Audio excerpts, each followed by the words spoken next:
What's going on, everyone? My name is Tenebris Infinite, and welcome back to Generation Zero.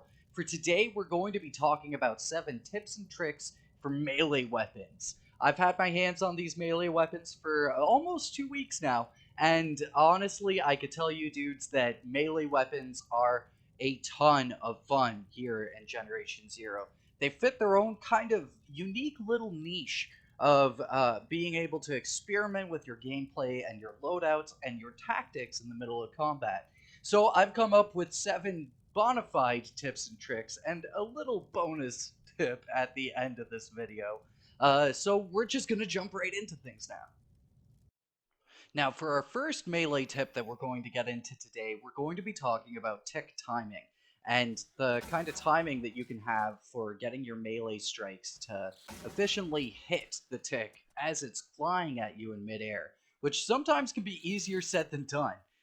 One of the main things that you want to think is that your melee strike will always be hitting in the middle of the crosshair that you can see in the screen. So aiming and kind of lining up that crosshair to the tick is going to be the best way you can ensure your swing to actually fully connect with the tick. Now, there is this kind of sweet spot timing that you can get when you're making your melee swing to actually kill the tick before it manages to sink its claws into you. Now, this window is a very short window. It's probably maybe 4 to 5 frames or something like that. But if you can manage to get that timing down, you can take down the ticks without them doing any damage to you at all. But in the end, getting that timing is really, really difficult. And I think just being able to walk away from it, being able to bat a tick out of midair, is enough of a victory in itself. Now, to kind of help you a little bit further with the timing of hitting the ticks out of midair, you'll really want to pay attention to audio cues. So the kind of screeching noise that the ticks make as they jump at you, or the kind of like whooshing noise that they make when they, again, jump at you. Using those audio triggers to kind of figure out how far the tick technically is from you in the game will really help with timing out your melee strikes to make sure that you're actually cranking them effectively. Next up, you really want to have some sort of an EMP on your final equipment slot just to make sure that you've always got EMPs on deck just in case if you need them. They can be great for kind of like uh, controlling a situation when you're fighting against tons of machines and you're maybe trying to use your melee to save on ammo cost or just as your own personal challenge. But it can be a great method of just kind of keeping control of the situation, opening up machines for opportunities to hit them. So a lot of times if you want to fight tanks with melee weapons, you'll want to be using EMPs and stuff. And when you're fighting against large groups of hunters or mixed bag of like hunters and doggos, you definitely want to always have an EMP on deck so that way you can throw it out in case of things get tough. Now, when you've got these openings, you always want to go for the weakest components on the machines. So that's fuel tanks, weapons, optical units, just whatever you can pinpoint as an exposed component. Definitely go for that when you've got the opportunity. Now, next up, we're going to start talking about machine-specific tactics. So, first off, we're going to talk about the runners, and then we're going to cover hunters and tanks later on in this video. So, when you're fighting against runners, one of the big things you want to do is you want to kind of try to work yourself around the back of the runner. When you're on the back end of the runner, they aren't able to do their jumping lunging kind of melee strike, and also a lot of times their guns are not going to be able to target you either. Now, when you're fighting against doggos, you want to kind of think about where their gas tank is a lot of times, because you actually kind of want to avoid exploding the gas tank if you can when you're fighting them with melee, because otherwise you're just going to be taking really unnecessary damage that you could have avoided. So a lot of times aiming your melee strikes more towards the body than the gas tank is a much more effective approach. So again, you want to kind of try to work your way around the doggo, and then you want to try to kind of just batter away on on the body of it.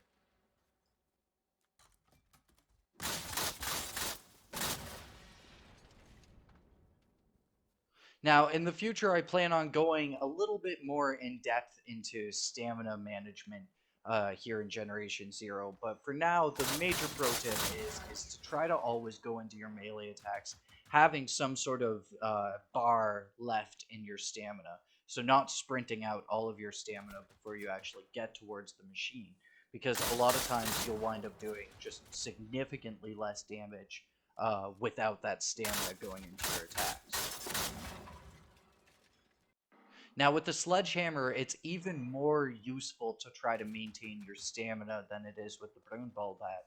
Because with the Sledgehammer, you actually have a much higher chance of stunning and kind of having like an EMP cooldown effect on the machine when you're using your melee attacks.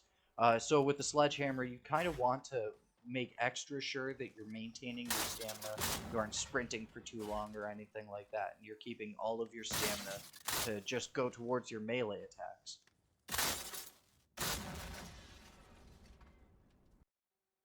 Now the tactic is a lot the same with the Sledgehammer as the Brunball bat, where you're going to want to kind of circle around the doggo just to make sure that you're out of its firing range and you're out of its kind of lunging melee attack range.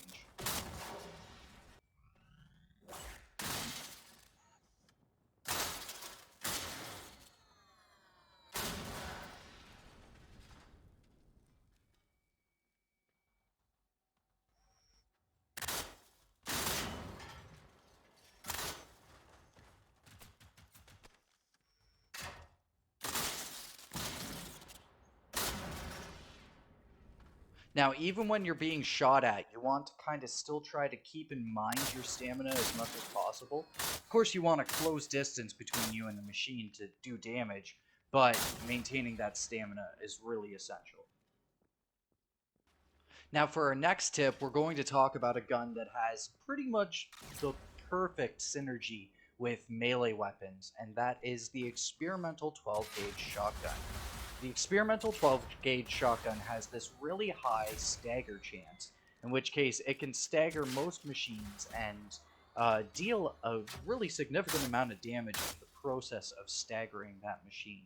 Now, if you combine that staggering effect and then use it to give yourself the opportunity to get in close to the machine, you can use that to close your distance and then get off some really good strong shots with your melee weapon, whether or not it's a flurry with the bat or just a couple of really solid swings from the Sledgehammer.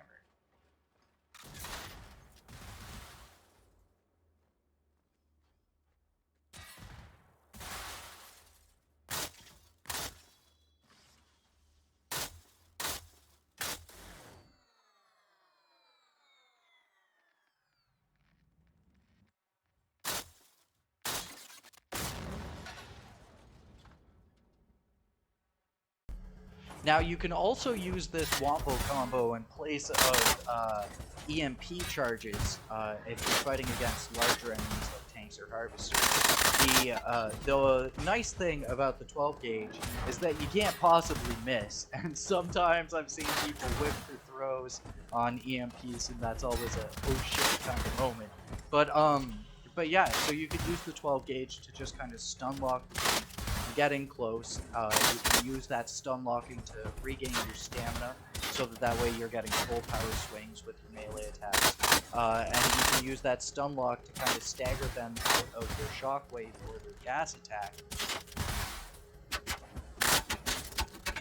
Then all you gotta do is have patience, because this could be a bit of a slog trying to take down any sort of tank with a melee weapon. Now for some hunter tactics. So for the hunters, you can go about them in a really similar way to the way you would normally fight them. Basically, what you want to do is you want to primarily disable their arm cannon, whether or not it's the machine guns or it is the flechette cannon. In the end, with the Phoenix Hunters, you have to take a little bit of a different tactic to it than you do with the prototype or the military one. So the kind of rule of thumb you can take into this is if it's a machine gun, you want to disable all of the machine guns from all of the hunters because that just drastically decomplicates the combat situation that you're in. Whereas with the Phoenix Hunters, you want to do them kind of one at a time. So you only want to take off one hunter's flechette cannon and then kind of kill that hunter first, and then deal with the next hunter, and so on and so forth until you've dealt with all the hunters. When it comes to the military hunters with their gas mortar, you actually want to leave the gas mortar on because a lot of times they'll focus on firing that gas mortar, and you can use that as an opportunity to close distance or get some good hits in on the hunter itself.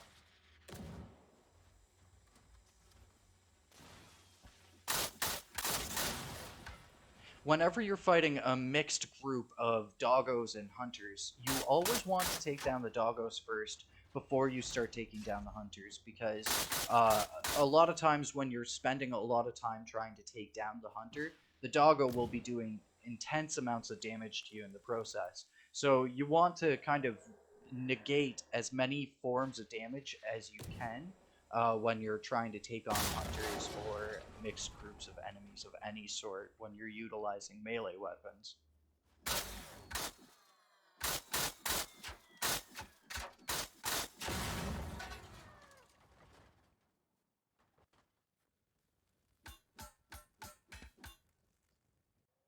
Now, here is a prime example of what I was saying about the Phoenix Hunters and how you actually want to leave most of them with their weapons attached. If you're ever dealing with the sniper Phoenix, you definitely want to take off that sniper cannon. Same with the military as well, just because that sniper cannon will do so much damage to you that you don't want to leave it around for the fight. But when you're dealing with groups of Phoenix Hunters, you want to leave their cannons attached, actually, and just take off their tech pods so that they aren't laying techs all around you. But leaving the cannon attached means that they'll kind of go into this ready to fire pose, and they'll try to shoot you instead of trying to melee you. And while they're distracted trying to shoot you, you can focus on the one hunter that you've kind of singled out and just kind of beat him down with your melee weapon.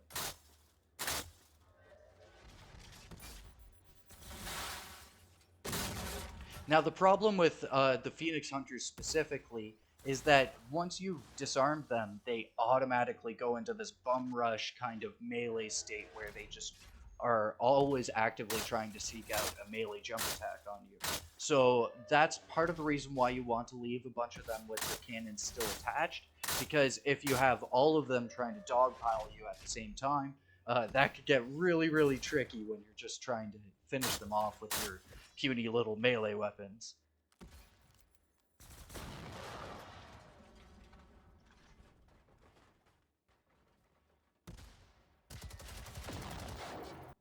Now, when it comes to Phoenix machines of any sort, I do not advise using the melee weapons. They are some of the most volatile enemies in the game when it comes to close quarters combat. So, really, in the end, you can do it much more efficiently just by utilizing a gun. But if you want to go off and really challenge yourself and fight against an apocalypse machine with a melee weapon, one of the most optimal ways is singling out the enemies. So if it's a group of hunters, kill the rest of the hunters first, and then finish off the final hunter with your melee weapon. Same with the runners as well.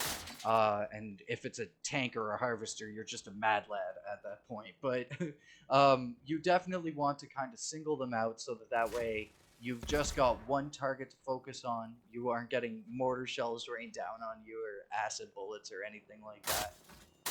And you just want to have a lot of persistence because these guys are pretty beefy and they can definitely take a hit. So you just got to really keep going at it until they fall down.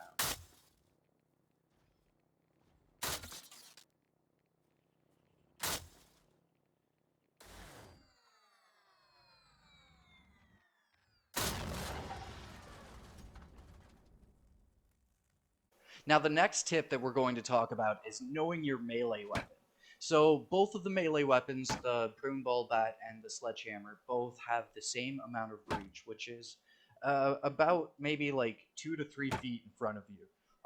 So, they're both really, really short ranged weapons, but you can see here that they both have the exact same amount of reach. The place where they differ is in their damage potential and also with their stun capability.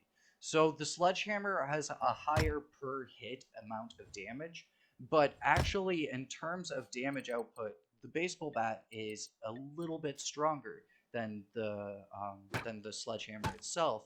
Primarily just because with the baseball bat, you're able to swing and have really crazy DPS with it. In terms of stamina consumption, the baseball bat uses like maybe 5 stamina or something like that. It's hard to tell with the bar. Whereas the sledgehammer uses 3 times the amount, so something like 15 stamina. With maximum stamina, you're able to get off about 35 swings from the baseball bat.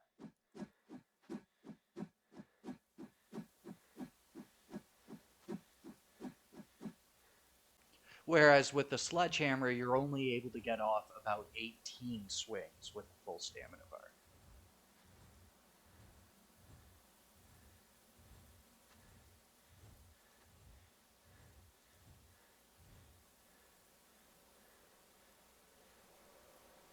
In terms of which weapon is decidedly the best, in my opinion, it would actually be the Boonball Bat, just based on its DPS factor alone.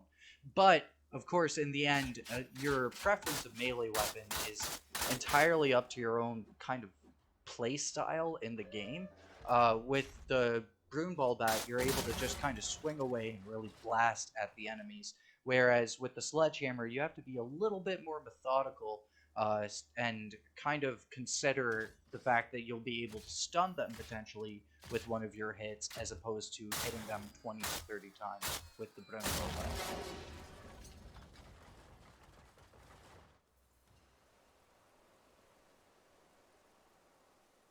All right, for our final tips today, we're going to be talking about tactics you can utilize against tanks.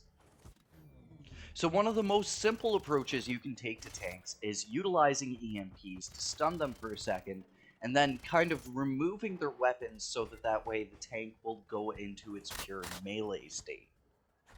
Now, the reason why you want the tank to go into its pure melee state is because then the tank will start kind of wandering back and forth in his spot as long as you stay in the area close enough to him.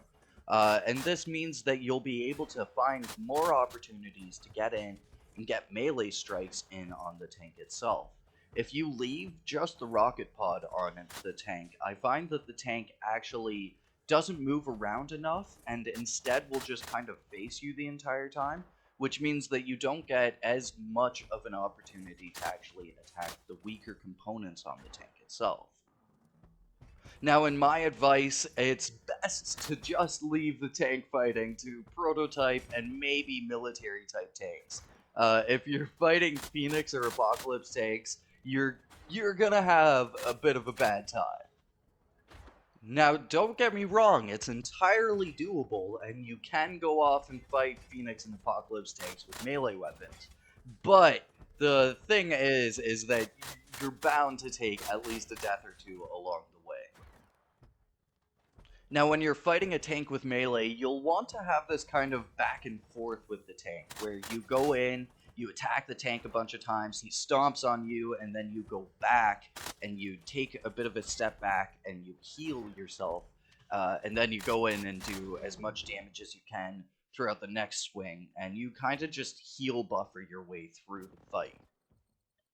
Now, if you don't have EMPs handy, you can always use a high-power sniper rifle, so any of the PVGs against the tanks, and you can use those to, again, remove its weapons early on, so that that way you'll be able to kind of just focus on the tank itself.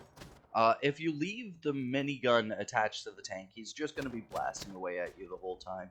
And as I said earlier, I've found that if you leave the rocket pod on the tank will just kind of stand in one spot and won't really expose any of his weak spots very easily to you. So in the end, it's best to just remove both of the weapons if you're planning on taking down a tank with your melee weapon.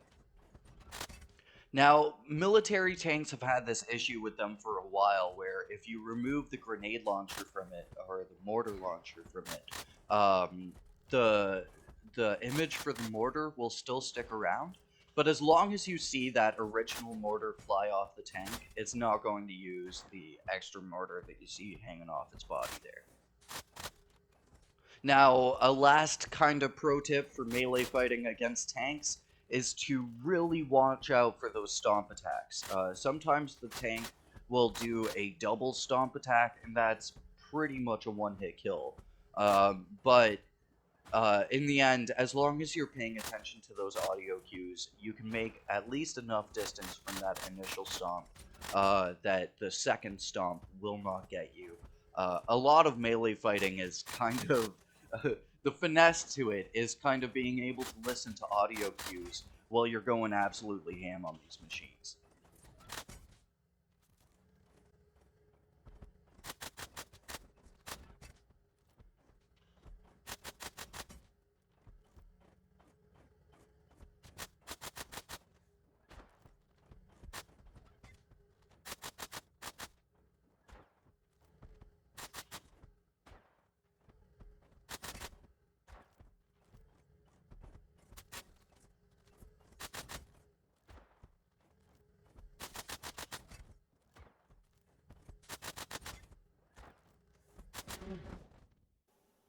Now, for our final tip of the day, we're going to talk about how to blow up cars, which you might think is kind of crazy, but hear me out on this.